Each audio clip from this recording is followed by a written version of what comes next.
Hey, what's going on guys, this is Fincredible, and today I'm going to be giving you 5 tips you should know when starting out on Sonic Frontiers. So this is a wonderful tips video full of amazing tips for you to use when you first play Sonic Frontiers on your brand new save file when you start playing it. And make sure you stick to the end because each of these tips are really useful. Without further ado, let's get into it. So our first tip is really special actually because it's kind of 2 tips in one, and this is the infinite boost and the power boost.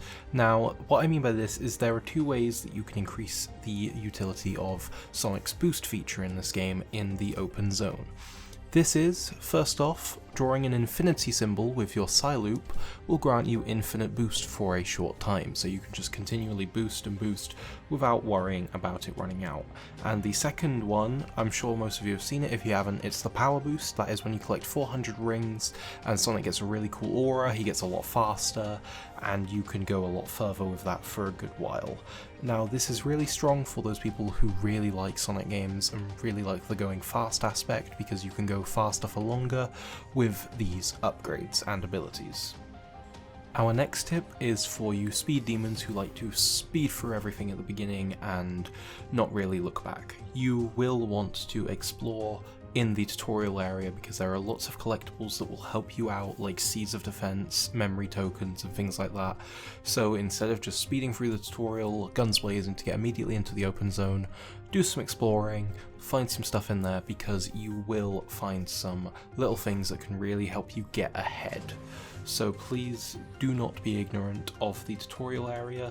There are plenty of things to find in there collectible wise, and just things that will help you get a head start in the open zone once you're out there. My next tip, and this is the first tip for cyberspace, which is make sure you complete all of the objectives in your Sky Sanctuary cyberspace level, the one that you go to just after defeating Tower. It is also, the first major cyberspace level other than the Green Hill one. If you complete every single mission for that level, you will be awarded with a extra vault key.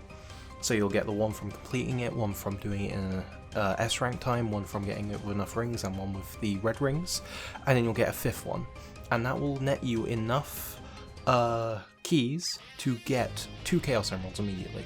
So you can immediately go bam with the first one, bam with the second one. So if you do that, you can already get a head start with the Chaos Emerald collecting to fight the big Titan, of course. So yeah, it's very important that you are always doing the extra things in cyberspace because of how much it can help you out. My next tip comes down to the memory tokens, and that is when you find the Eggman ship, which Sonic comments on, go underneath it and there will be a little thing that you can interact with, and that, when you Psyloop it, will give you Amy memory tokens.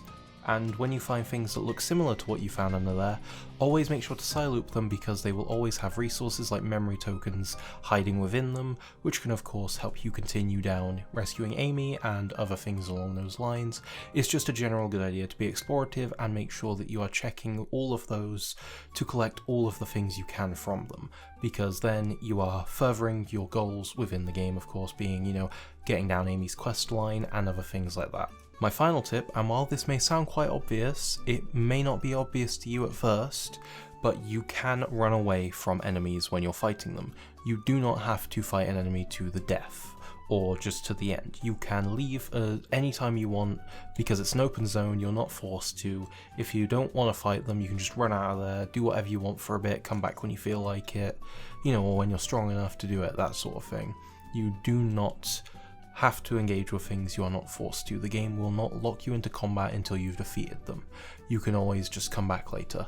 And the reason why I think that's so important is because it promotes that idea of choice in the game where, I'm fighting Azura, I don't feel like it right now, I feel like I'm gonna get walloped by him. You can run off, you can just run off. Speaking of which, little tip for Azura, if you Psyloop his foot, I don't know how many times you can do it, but if you Psyloop his foot, you will be able to get a portal gear from that before you've killed the boss, which means you can get into cyberspace a little bit quicker. Bet you didn't know that before this. If you did not know it, please drop me a like and let me know in the comments below.